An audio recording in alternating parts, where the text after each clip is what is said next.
हा, ही काय आहे? नारळाच्या झावळ्या आहेत. इकडे लक्ष द्या. नारळाचं झाड असते का, त्याची फांदी असते, त्या फांदीचं तोडल्यानंतर त्याचे जे पानं निघतात, या पानाचं झावळ्या आहेत, त्याला काय म्हणतात? झावळ्या. नारळाला आपण कल्पवृक्ष म्हणतो. नारळाच्या झाडापासून खूप काही वस्तू तयार होतात. त्याच्यामध्ये आता आपल्याला याच्यापासून खराटा तयार करायचा आहे. त्याचे जे हे आहे काय म्हणतात त्याला, पान बाजूला काढल्याचं तरी काय होतं, अशी काडी मिळते आणि ह्या काड्या एकत्र केल्या त्याचं झाडू बनतो.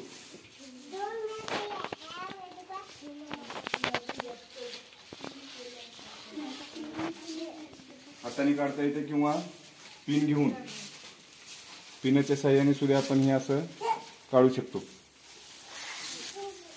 हे बघा.